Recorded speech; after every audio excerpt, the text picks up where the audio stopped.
মূলদ ও অমূলদ সংখ্যা নিয়ে বিস্তারিত আলোচনা। এখানে প্রথম সংখ্যাটি মূলদ সংখ্যা এবং দ্বিতীয় সংখ্যাটি অমূলদ সংখ্যা।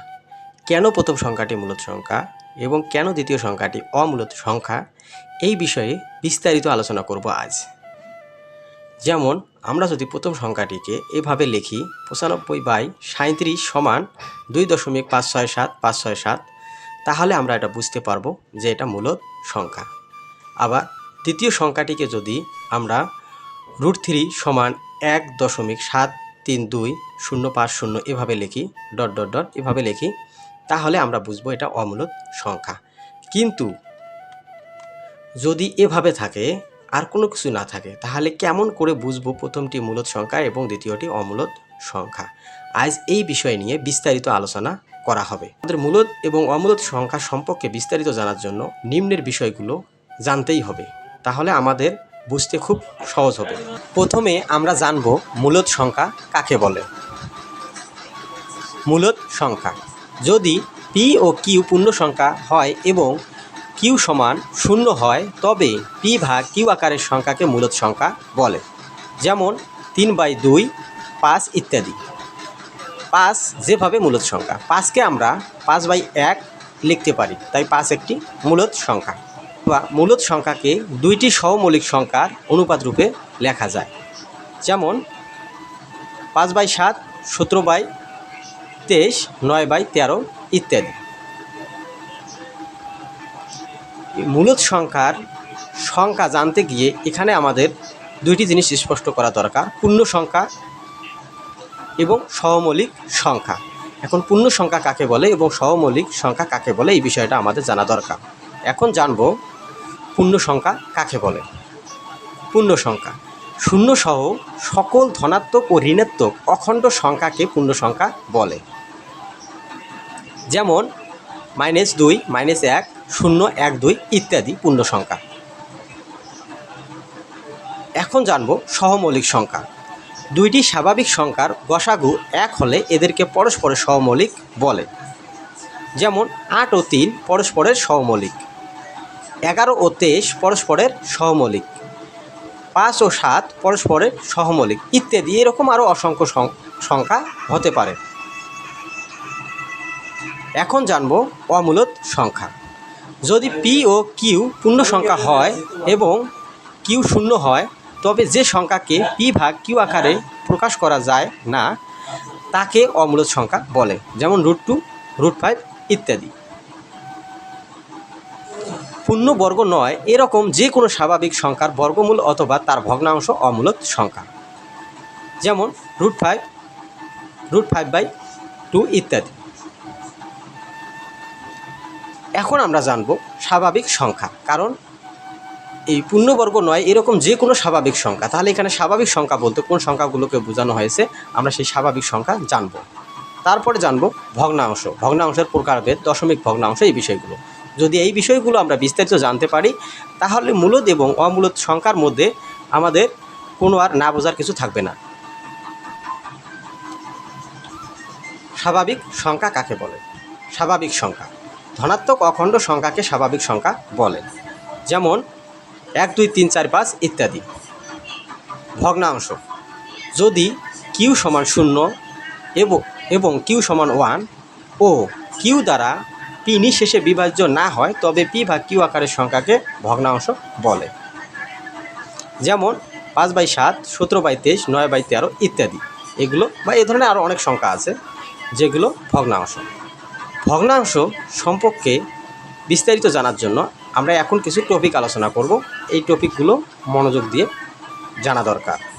প্রথমে আমরা জানব দশমিক ভগ্নাংশ, তারপরে জানব সসীম দশমিক ভগ্নাংশ, অসীম দশমিক ভগ্নাংশ, অসীম আবৃত দশমিক ভগ্নাংশ এবং অসীম অনাবৃত দশমিক ভগ্নাংশ।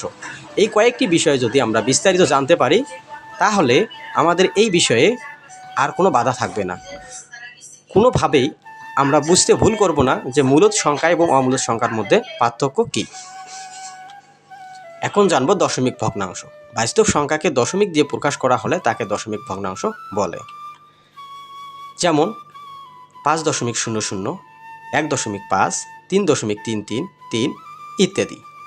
এরকম অসংখ্য সংখ্যা আছে। সসীম দশমিক ভগ্নাংশ। দশমিক বিন্দুর পর অঙ্ক সংখ্যা সসীম হলে এদেরকে সসীম দশমিক ভগ্নাংশ বলে। যেমন 3.123, 10.15 ইত্যাদি। অসীম দশমিক ভগ্নাংশ। দশমিক বিন্দুর পর অঙ্ক সংখ্যা অসীম হলে এদেরকে অসীম দশমিক ভগ্নাংশ বলে। যেমন 3.123, 123, 10.157, 868 ইত্যাদি। এই বিষয়ে একটু পরে আমরা বিস্তারিত আলোচনা করব। আগে আমরা সংজ্ঞাগুলো জেনে নেই। অসীম আবৃত দশমিক ভগ্নাংশ। অসীম দশমিক ভগ্নাংশের মধ্যে দশমিক বিন্দুর পর কিছু অঙ্কের পুনরাবৃত্তি হলে তাকে অসীম আবৃত দশমিক ভগ্নাংশ বলে। সরি, এখানে ভগ্নাংশ বানানটা ভুল হয়ে গেছে, এটা আপনারা কারেক্ট করে নেবেন। যেমন 3.123, 123, ... 10.157, 157। এখন কথা হলো, অসীম আবৃত দশমিক ভগ্নাংশের ক্ষেত্রে প্রতিটা ভগ্নাংশের দশমিকের পর কিছু সংখ্যার মিল থাকবে। যেমন 123, 123 অসীম পর্যন্ত চলতেই থাকবে। যেমন 157, 157 অসীম পর্যন্ত চলতেই থাকবে। তো এই ধরনের ভগ্নাংশগুলোকে আমরা আবৃত দশমিক ভগ্নাংশ বলবো। দেখা গেল এই 10.333333 এরকম থাকতে পারে, বা 10.555 থাকতে পারে, বা 10.5757 এরকম থাকতে পারে ইত্যাদি। অসীম অনাবৃত দশমিক ভগ্নাংশ। অসীম দশমিক ভগ্নাংশের মধ্যে দশমিক বিন্দুর পর কিছু অঙ্কের পুনরাবৃত্তি না হলে তাকে অসীম অনাবৃত দশমিক ভগ্নাংশ বলে। যেমন 1.73205080 এরপরে কী হবে আমরা জানি না। 2.23606797 এরপরে কী হবে আমরা জানি না। অসীম পর্যন্ত চলতে থাকবে। তো এ ধরনের সংখ্যাগুলোর ক্ষেত্রে আমরা এগুলোকে বলবো অসীম অনাবৃত দশমিক ভগ্নাংশ। কারণ অসীম আবৃত দশমিক সংখ্যার ক্ষেত্রে যদি 2-3টে সংখ্যা থাকে, পরবর্তী সংখ্যাগুলো আমরা নিজে বলে দিতে পারি যে এই সংখ্যাগুলো আসবে। কিন্তু অসীম অনাবৃত দশমিক ভগ্নাংশের ক্ষেত্রে আমরা এটা পারি না।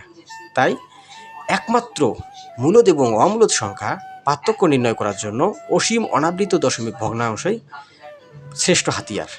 আমরা যদি এটা মনে রাখি যে অসীম অনাবৃত দশমিক ভগ্নাংশ কোনগুলো, তাহলেই হয়ে যাবে। একমাত্র অসীম অনাবৃত দশমিক ভগ্নাংশই হলো অমূলদ সংখ্যা।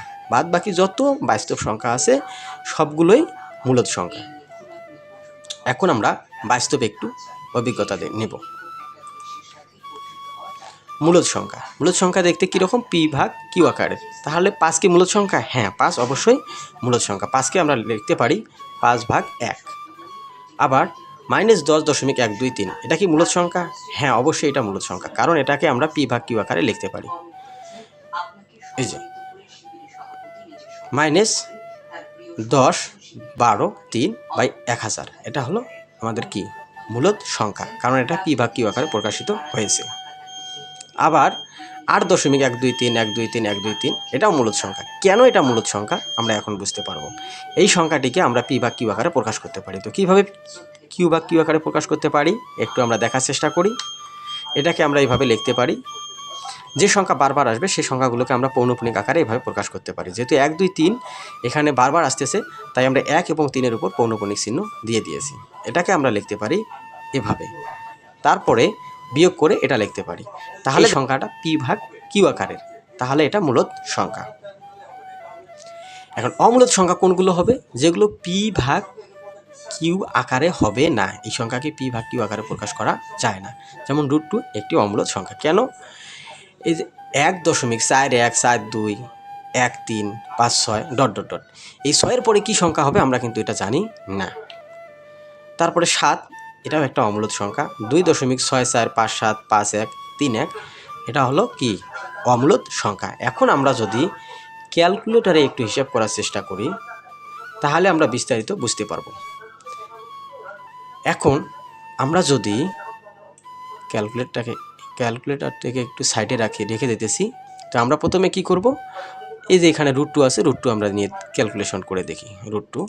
এখন √2-র পরে দেখা গেল 41 42 13 56 23 এগুলো কোনো সিরিয়াল মেনটেন করেনি। কখন কোন সংখ্যা আসতেছে আমরা বুঝতে পারতেছি না, তাই এগুলো অমূলদ সংখ্যা। আবার আমরা যদি অন্য একটা সংখ্যা নিয়ে দেখি। দেখা গেল আমরা 9 5 95কে কত দ্বারা ভাগ করব? 37 দ্বারা ভাগ করলাম। 3 7 37 দ্বারা ভাগ করলাম। ভাগ করার পর আমরা কি পেলাম? 2.567 তাহলে দেখা গেল এখানে 567 বারবার আসতেছে, তাহলে নিশ্চয়ই এই সংখ্যাটা মূলত সংখ্যা। এখন আর একটা সংখ্যা আমরা দেখতে পারি। 10কে 6 দ্বারা ভাগ করে দেখি কি আসতে পারে। 10 ভাগ 6, দেখা গেল 1.6666666, তাহলে এটা আমাদের মূলত সংখ্যা, কারণ এটাকে থামিয়ে দেয়া যাচ্ছে, কারণ আমরা বুঝতে পারতেছি যে দশমিকের পর শুধু 6 ছাড়া আর অন্য কোনো সংখ্যা আসতেছে না, তাহলে এটা মূলত সংখ্যা। আবার যদি আমরা √5কে বিবেচনা করে দেখি, দেখা গেল √5-এর ক্ষেত্রে 2.2360, এক্ষেত্রে আমরা বুঝতে পারতেছি না কোন সংখ্যার পরে কোন সংখ্যা আসতেছে, আমরা আগে থেকে বলতে পারতেছি না, তাই এটা অমূলত সংখ্যা। আশা করি সবাই বুঝতে পারছেন। যদি ভিডিওটি ভালো লেগে থাকে তাহলে লাইক, কমেন্ট এবং শেয়ার করবেন। কেউ সাবস্ক্রাইব না করে যাবেন না। ধন্যবাদ সবাইকে।